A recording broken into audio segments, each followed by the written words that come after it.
This is Michael Romeo from Symphony X, and I just want to say hi to the fans of the Arkitecht.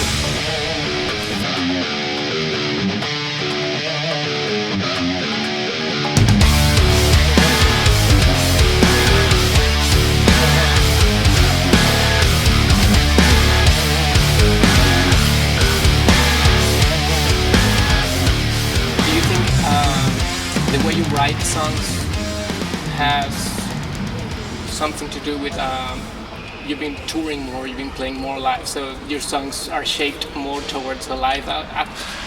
I mean, I don't think they're really shaped, but I think maybe at some level you think about that a little bit, you know? Like you want people to jump or something. Yeah, I mean, I think a little bit of that comes into play, you know? I mean, writing, it's like I just try to write something that just, you know, it feels right to me, it sounds cool.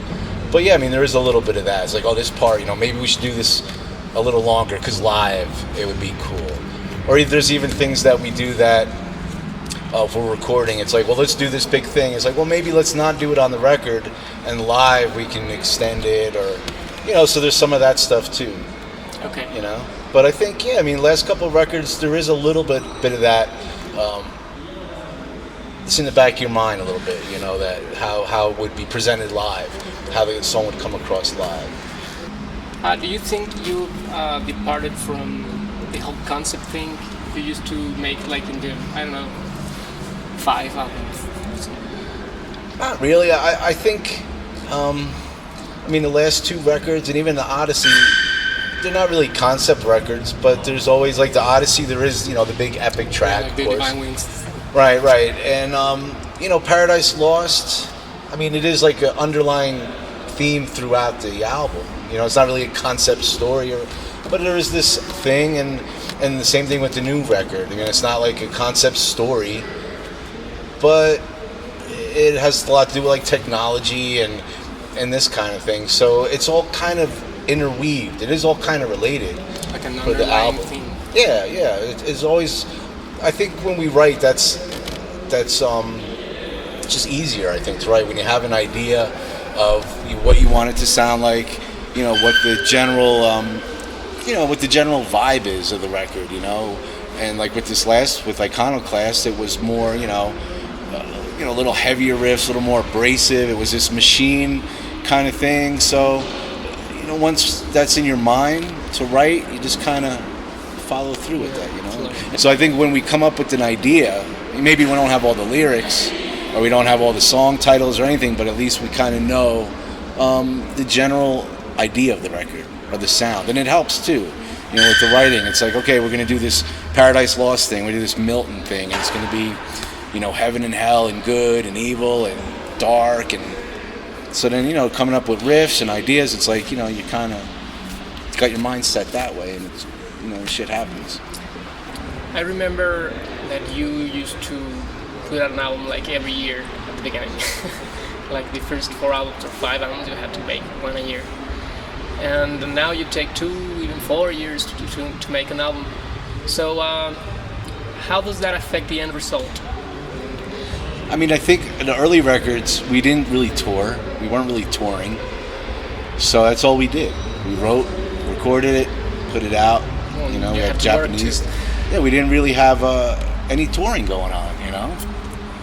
And then once we started touring more, it definitely would take a little more time, because like whatever record it was, we did try to, you know, I tried to write on the bus or in a hotel room or some shit, and it's just, you can't.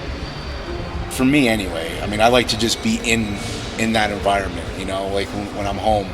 You know, I get up, I get my coffee, I go down to the studio, and I fucking work all day till I fall asleep. You know, and then, but you're in that mode. You know, you're in that mindset. So yeah, I mean, I think the more touring we do, it definitely adds some time to the records, and I think it's getting a little not harder, maybe a little more difficult to maybe not even difficult's the right word, but trying to find something that, you know, is good sounds like us, but something a little different too. You know, each album trying to make it a little different, not doing the same shit over and over. You know, so there's some of that too. I mean, trying to put a lot into the record. You know, like really, I mean, we really care. You know, we really care about the stuff, you know? Have you ever thought about doing something radically different?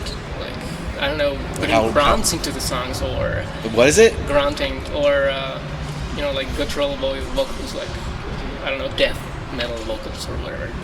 Or a female vocal, or... Nah, man, I mean... having guests in the album, I don't know. Something different. We do our thing. Yeah, we do our thing, and that's it. Okay. You know, I mean, if it was like a solo album or something separate, whatever, but nah, I mean, the band is like the band, and that's what we do. And that's what we do. And for you as a musician, where else do you make music? I mean, it's mostly the band.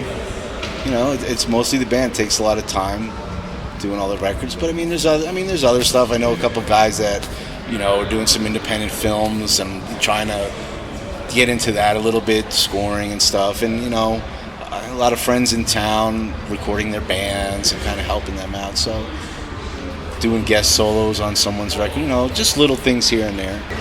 How has the fact of having a bigger label and a bigger label and a bigger label changed the way you conceive the music? Like, I guess you have a bigger budget now, or whatever. Yeah, but I mean, usually the budget really doesn't affect us that much because, I mean, I have my own studio, so but the have time... you ever thought of recording a real orchestra, for instance? Yeah, I mean, there was some talk of that maybe, but I love doing that myself. Like programming? Yeah. What software do you program with? Do I have to tell you?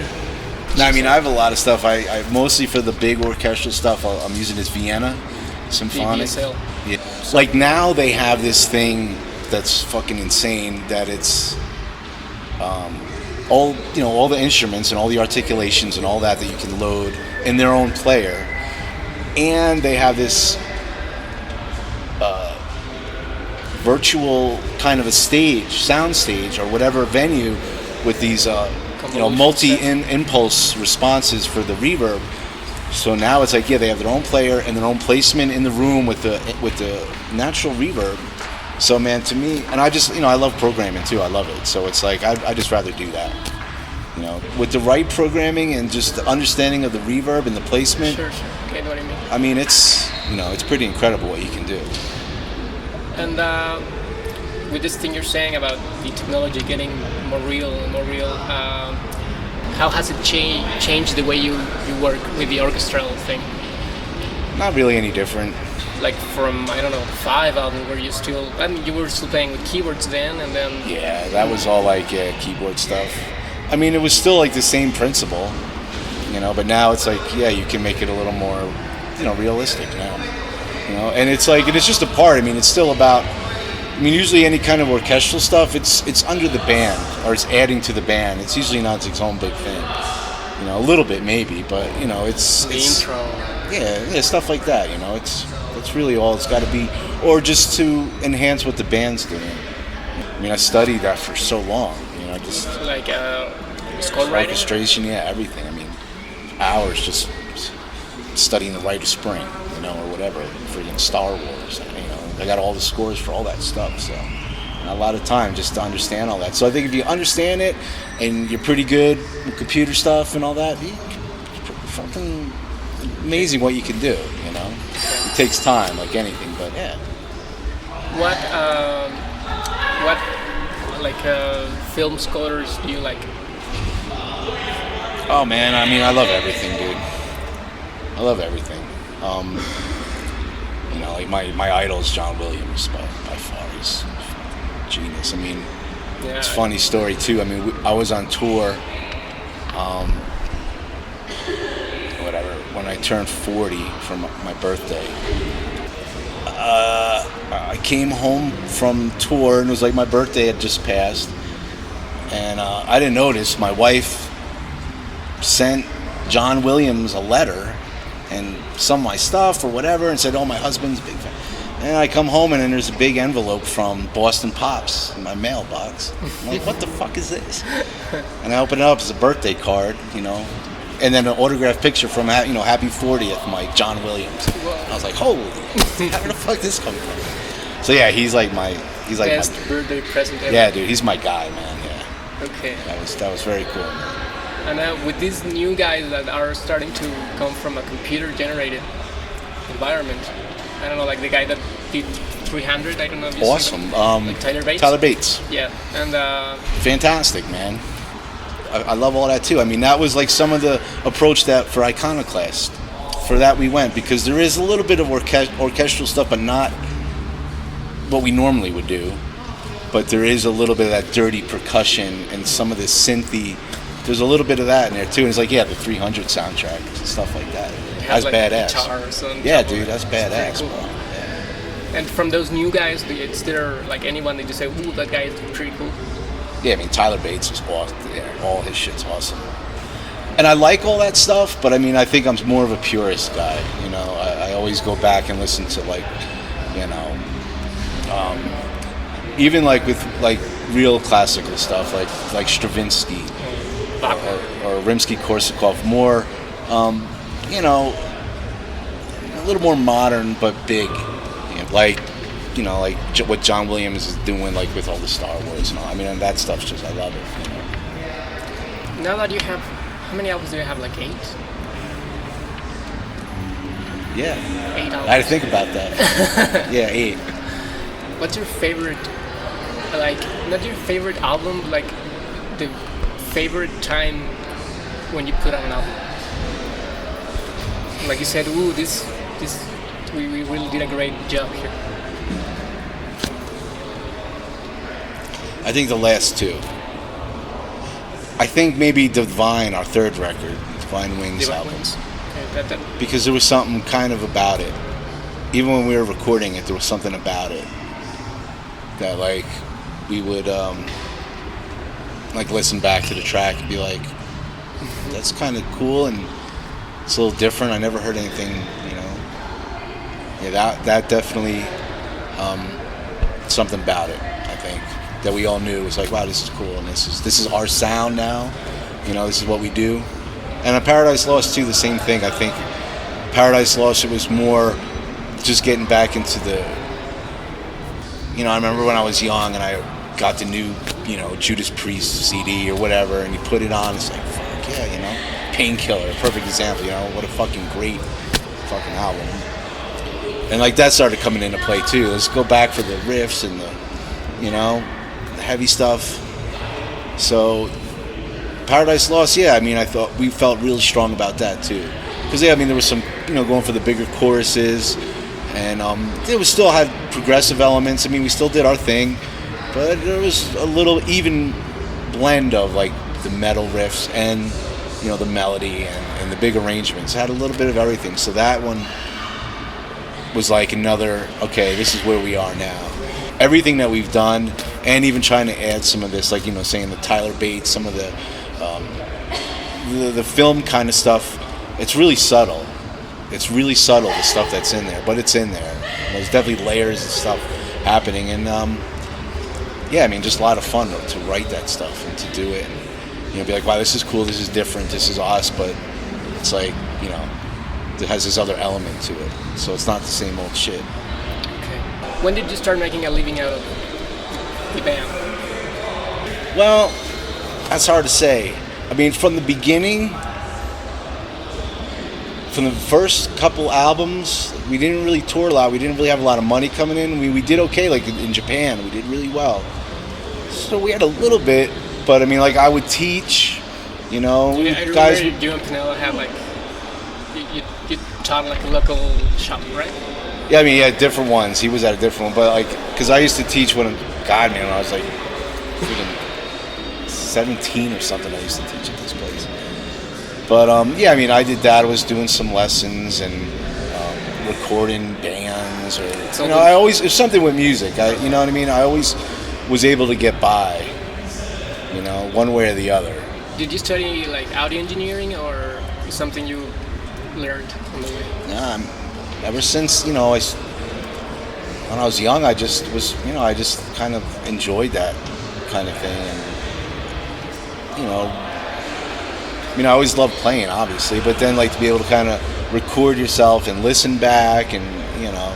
Yeah, I remember listening to Star Wars track you made, like dubbing and dubbing and dubbing and dubbing, pretty cool stuff. And I guess you did that like when you were like 19 or something. That was a while back because it was like, I think, yeah, I didn't even have a computer. I think that was like on a D88 or ADAT, I think, whatever. Okay. Yeah, because I didn't even have any. Yeah, that was a long time ago. But yeah, I mean, it's cool because you know you get to be creative, man, and you know now it's like we're saying with all this technology, you know, you can mock up this whole score and you get guitars in there, and you know, so much shit you can do. So I was always about that. I always, man, had like some kind of little studio or place to work. You know, I mean, I had 4-track when I first started. Then I bought an 8-track reel-to-reel, you know, and then I got the D88s, and eventually the whole computer software thing. And you know, I was always interested in that. I was always a knob turner dude. You know, I was always into tweaking shit. Are you like into Pro Tools and standard? I use Cubase. It's my it's my thing. I mean, it's way better for programming, isn't it? Yeah, man, it's just more, I think creatively as a musician, for me anyway, it's, you know, because I tried, you know, when I was in the market to buy something, I mean, I tried all of them that were out there. And they were all cool, but they all basically did the same thing. But Cubase for me, I mean, I had actually Nuendo was what I started. You know, I just, you know, it just had all the, like, the MIDI capabilities and all the virtual instruments and all that kind of stuff. And they all basically do the same thing. Are you a Mac guy or a PC guy? PC guy. And again, man, I mean, because I always argue with fucking people. You know, because a lot of the guys I know that have studios tell me, you know, some have Mac, you know, a lot of them have the Mac Pro Tools thing, and we always get in these arguments.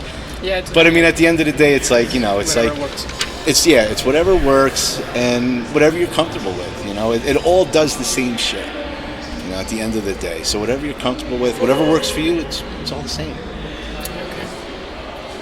Where do you see like the band could go from here on?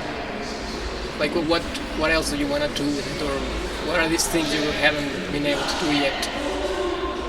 Nothing really. I mean, you know. Any live DVD coming up? Yeah, I mean, you know, it's something we talk about too. You know, I mean, with us, it's like with anything, it would have to be, you know, something really special. And, you know, it's just the thing of like to do it right for us, something that we're really happy with. You know, not just to do it.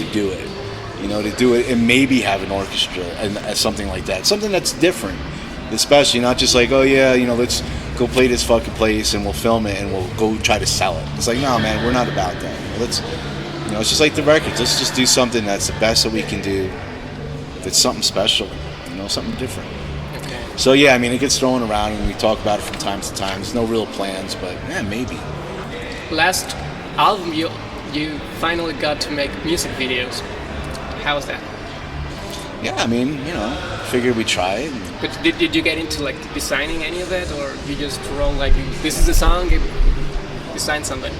I mean, they kind of knew. I mean, we did talk about like what the album is about and all this kind of stuff, and those 2 songs. And yeah, I mean, the company, they kind of, you know, they had their kind of script thing, and it was like, okay, this could be cool.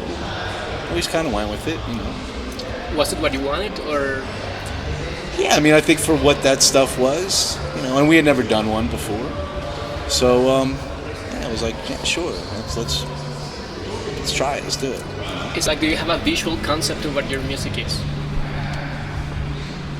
Well, yeah, with Paradise, with that record and those songs, I mean, I think they pretty much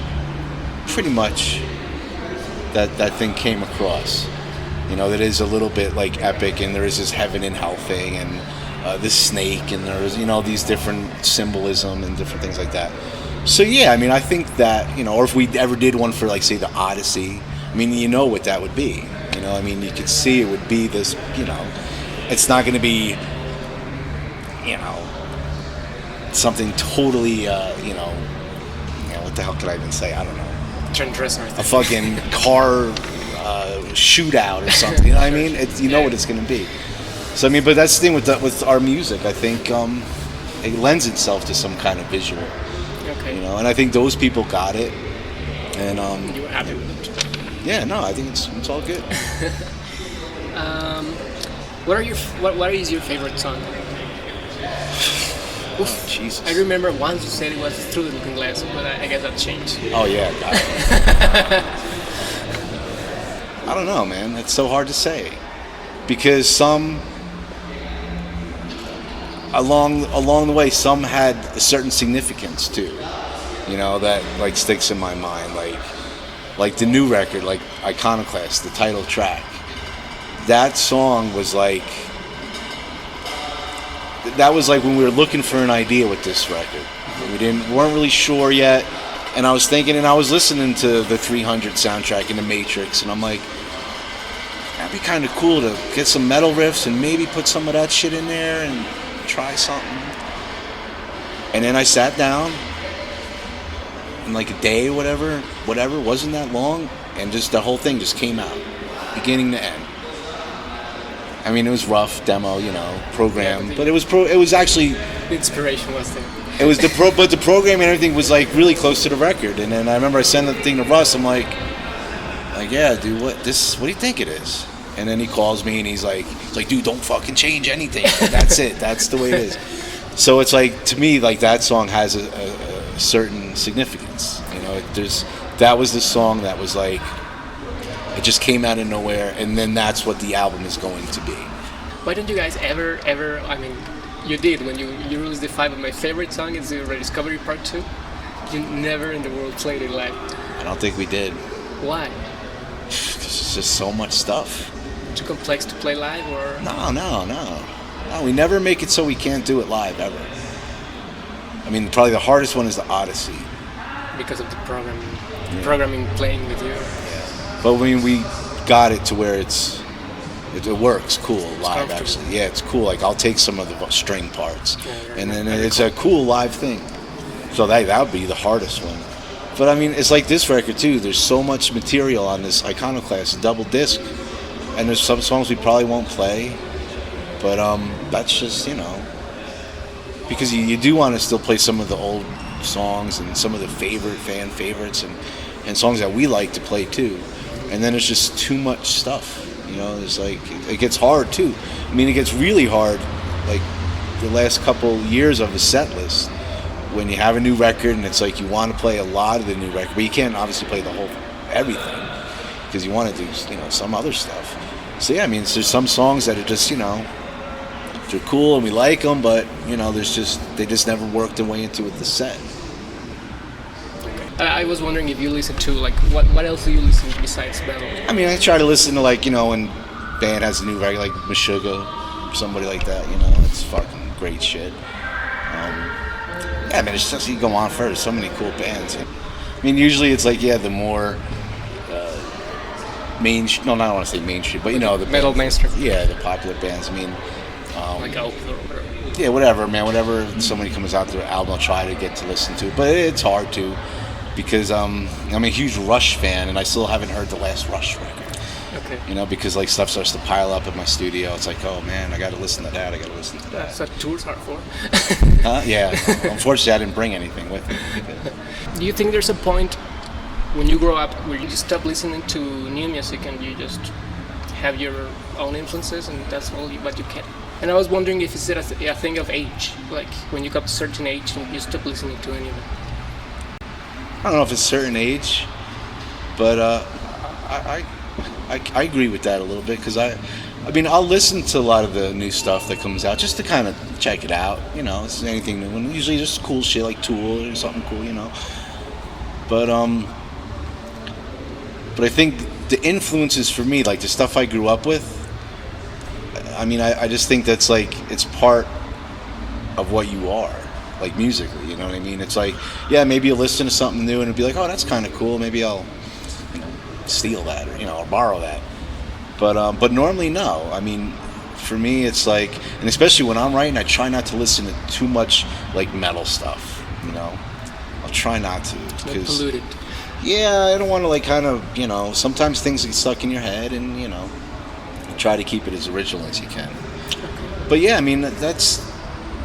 Like if I put something on, normally it would be like a Sabbath. You know, if I just want to hang out around the house. Yeah, man, I'll put on Heaven and Hell, or, you know, or some Priest. I mean, it's the stuff I grew up with, man. Rainbow. I was never a big Rainbow guy. No, actually. not a Blackmore guy? Not really. I don't know why. I was more of a Uli Roth guy. Okay. You know, old Scorps, man. That was my thing. But yeah, I mean, something about that stuff, you know, kind of made you what, you know, What you like. what you kind of influenced you. So yeah, usually that stuff, it's comfortable, it's familiar. You know what I mean? Okay. Ozzy, Randy Rhoads, like could listen to that forever. You know. Okay. Well, that's. Anything else you want to say to the Mexican fans from Man, just thanks for tonight, for coming out. Thank you so much. It was a great Awesome show, man. It was definitely a great crowd. Hey, this is Michael Romeo from Symphony X. I just want to say, how you doing, everybody, at Gótica magazine.